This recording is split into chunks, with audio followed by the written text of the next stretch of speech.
961 Music Station 流行音樂站。嗱，咁今日咧961 Music Station 流行音樂站咧，請嚟呢位嘉賓青春無敵啊！我覺得就係Chantel姚焯菲啦，歡迎你。你好啊！咁啊，Chantel，我想問下，係咪第一次嚟 Vancouver 啊？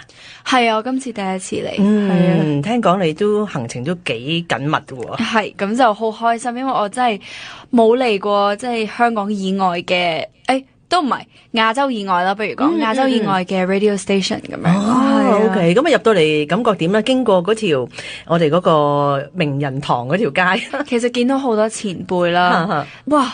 原來都係好多人嚟過，咁所以就好榮幸。係啦，嗱，咁啊，今次咧就做我哋 Sunshine Nation 新一代歌唱大賽表演嘉賓啦。咁你自己本身都係歌唱比賽出身㗎。其實會唔會有啲 tips 可以同我哋一啲參賽者或者聽緊收音機嘅朋友，好中意唱歌都想參加比賽嘅朋友去 share 一啲經驗或者 tips 咁咧？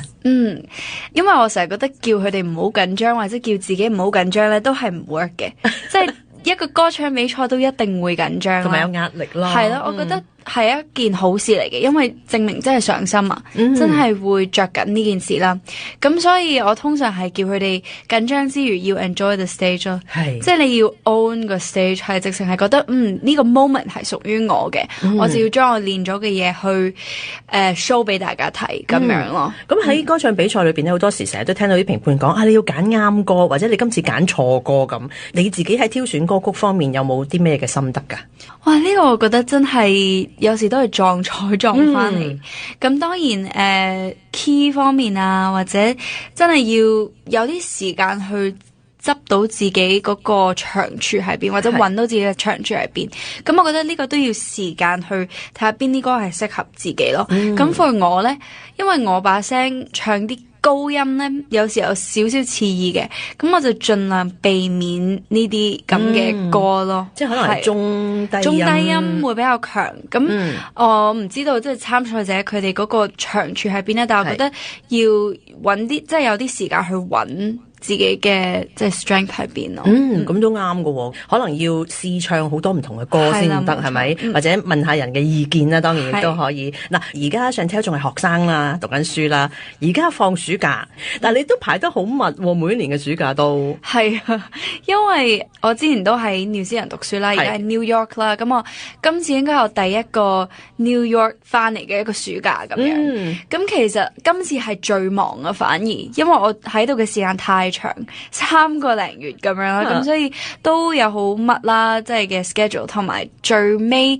我都有一個自己嘅演唱會。我知道啊，係啊，所以呢個就係最忙，即係需要去籌備嘅一個活動咯。一陣間我哋再講下籌備演唱會先啦。咁但係好多個朋友咧，尤其是小飛象啊咁樣咧，就會好關心啊Chantel而家讀書讀成點咧？嗱，咁啊 New York 係 Year One 係咪啊？係啦，而家啱啱完咗 Year One，即將去 Year Two。係啦，咁你修讀嘅科目係 Music Business 嚟嘅，咁其實係關於乜嘢㗎？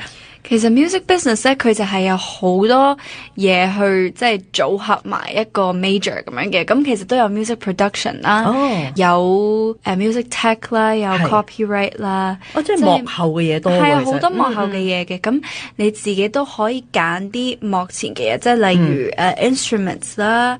或者 vocal 啦 performance 啦，即係呢啲都你可以有幾個 elective 咁樣嘅。咁但係幕後嘅嘢就比較多嘅，係啦，因為我發現呢個 major 嘅大部分人都係一係 artist， 一係想做 artist manager 咁樣，咁所以佢哋都係比較 involved 喺嗰個 artist 身上嘅一啲嘢咁樣咯。咁所以都係想擴展去唔同嘅方面咁啊，係啦，係啊。咁但係你最初點解會揀呢一樣嘢，即係揀呢個 music business 嚟讀咧？因為嗱，作為歌手，可能你會想有啲歌手可能會想讀一啲同 vocal 有關嘅嚇，同佢嘅演唱技巧啊，或者啲音樂技巧上面有關嘅。咁你揀呢一個比較幕後少少，有冇啲咩原因呢？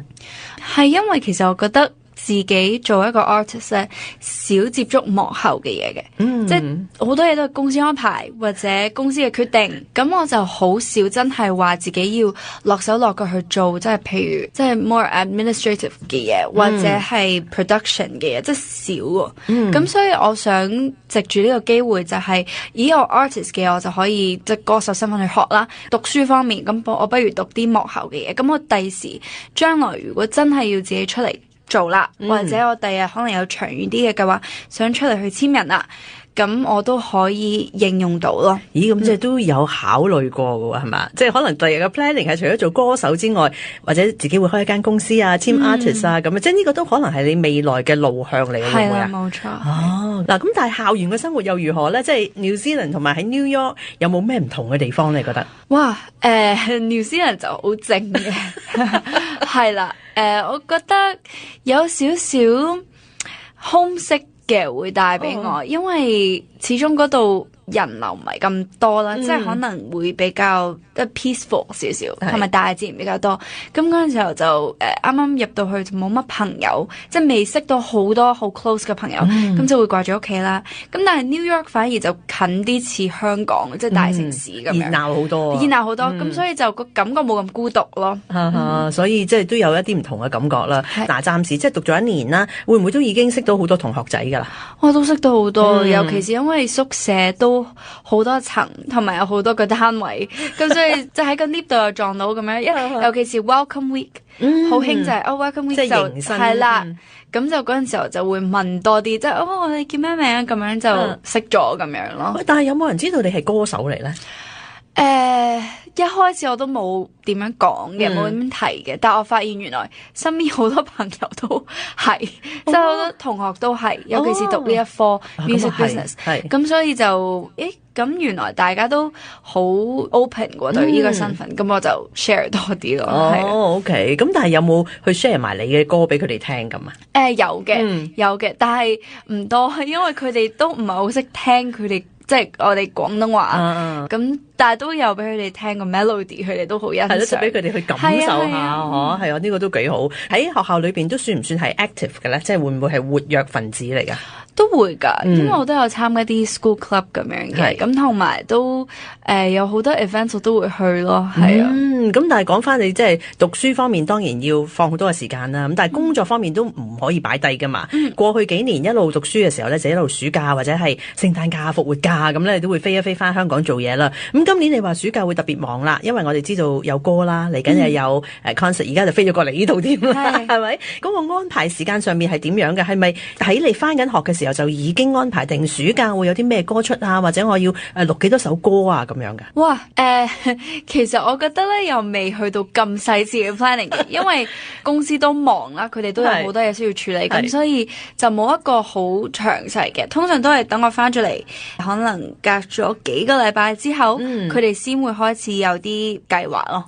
係啊，咁就唔係。即係讀緊或者差唔多尾聲，即係學期尾聲嘅時候先至 plan 咁樣，即係唔騷擾你讀書。係啊，等你翻嚟又唞一唞先。係啦，克服咗個 jet lag，咁然之後先至開工咁樣。咁預計今個暑假除咗演唱會之外，會推出幾多首歌啊？演唱會，因為我啱啱都推出咗一首啦。咁其實我聽講好似有機會再喺演唱會之前推出多一首嘅。係咯，因為可能有啲演唱會歌主題曲啊咁樣。咁今次演唱會嗰個 theme 都係想飛啦，同你之前推出嘅嗰首歌想飛之內心獨白，我相信都有啲嘅關聯啦。咁但係對於想飛呢一個嘅感覺，係咪就好似你而家咁樣跳出咗香港去到外國讀書咁樣咧？有少少係嘅，因為想飛其實都係講去追夢啦。咁但係因為追夢都唔容易啦。係啊。咁其實我去外國讀書都係 kind of 係追夢嘅一個部分嚟嘅，因為我都係為自己長遠啲嘅計劃去即係做一個準備咁樣，即係去學嘢咁樣。咁所以其實呢個演唱會嘅主題係想即係俾觀眾知道，我都可以陪佢哋一齊去追呢個夢咯。即係透過音樂去 share 更多正能量俾佢哋。其實都好好喎，咁但係嗱，暫時嚟講喺樂壇都有5-6年嘅時間啦，係咪？即係到而家，咁一路以嚟都出咗一啲唔同嘅歌啦。咁但係演唱會可能要更多嘅歌噶嘛，咁個選擇方面會點樣呢？其實都將自己大部分，我諗都有90%嘅歌都擺咗落去演唱會歌單啦。咁未定晒嘅，但係我亦都會 mix 埋一啲我自己想唱嘅歌落去咯，同埋係一啲比較有挑戰性嘅歌。會唔會自彈自唱啊？哇！今次咧就未必因為今次個演唱會嗰個形式都比較豐富啲啦。咁因為之前都試過自彈自唱，咁就今次可能 mix 埋一啲更加精彩嘅表演。咁我就唔透露係啲咩啦。咁當然啦，又唔好講太多，講少少俾大家聽下先嗬。咁但係日子就係8月29號係嘛？係啦。OK。咁但係舉行嘅場地其實都熟悉嘅，以前都舉行過一啲演出嘅。係啊，麥花臣場館。係啊，因為第一個星夢我哋嘅 concert 啦，都喺嗰度搞嘅。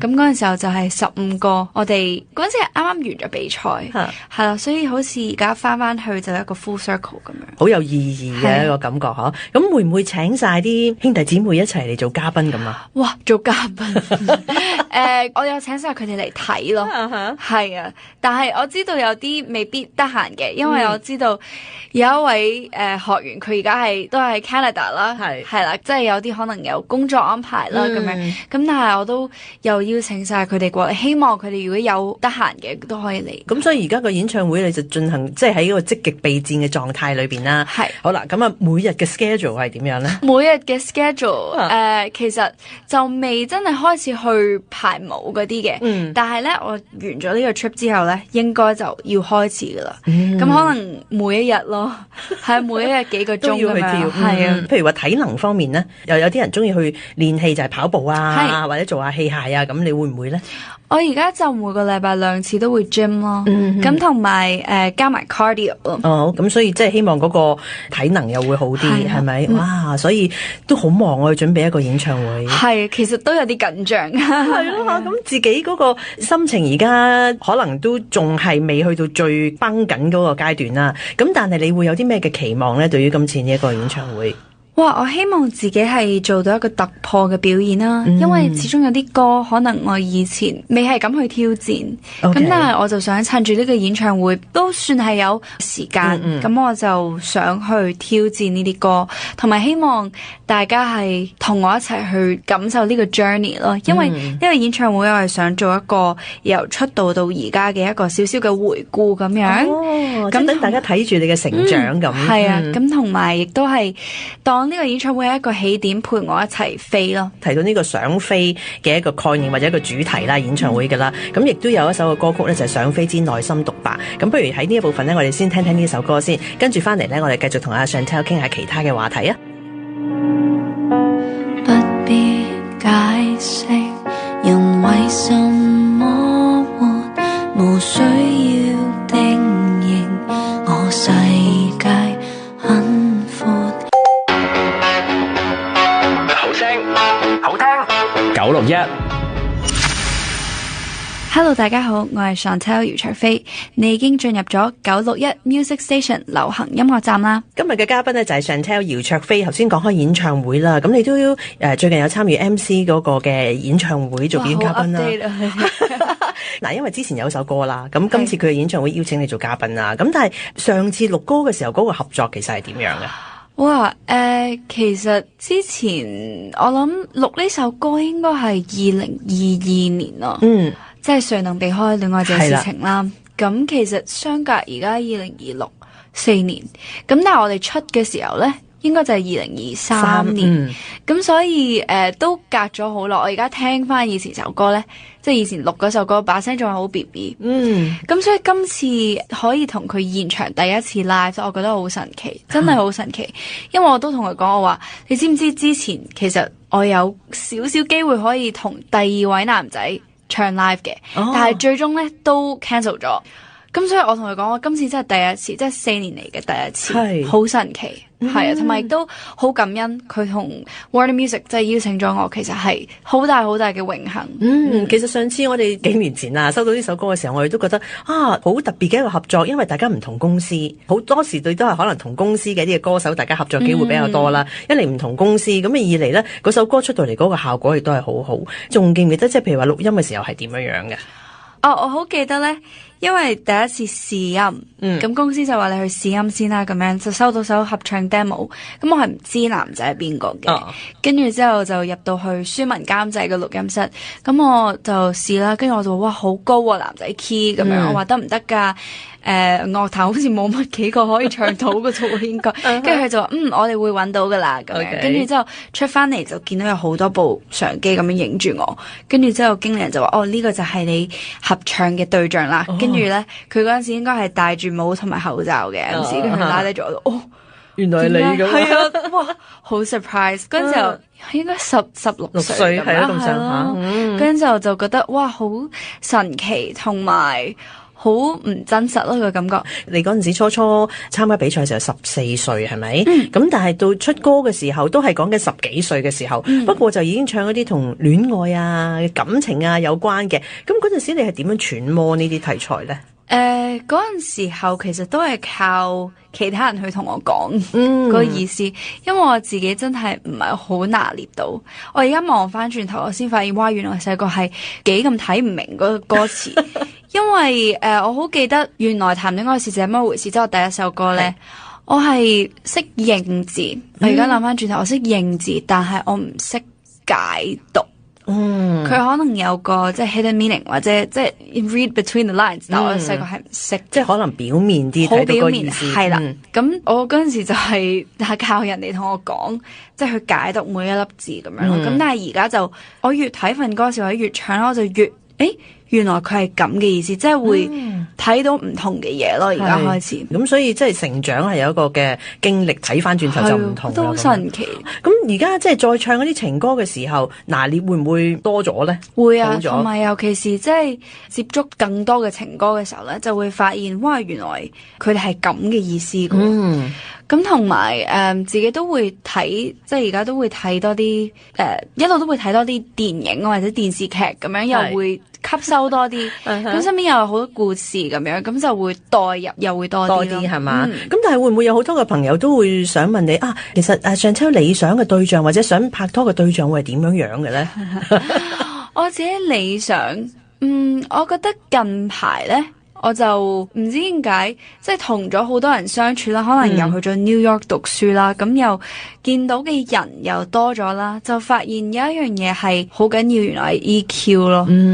係啊，但係亦都係啲人話最難去即係摸索嘅。你見到個人嘅時候，其實點解最重要咧？因為我覺得 EQ 高咧，你所有嘢都 fall under，即係可能 loyalty 啊嗰啲嘢，都會包含晒啦。咁係咯，嗰個情緒穩定，當你冧嘅時候佢唔冧，嗰個我覺得係最重要。即係佢仲可以支撐住。係啦，咁但係EQ 要高啲，咁 IQ 使唔使高啊？都要嘅，但係我覺得 EQ 高最緊要，緊要啲係嘛？咁但係外形嗰啲就冇乜所謂，即係冇特別要求。你 EQ 高，我覺得 nothing else matter。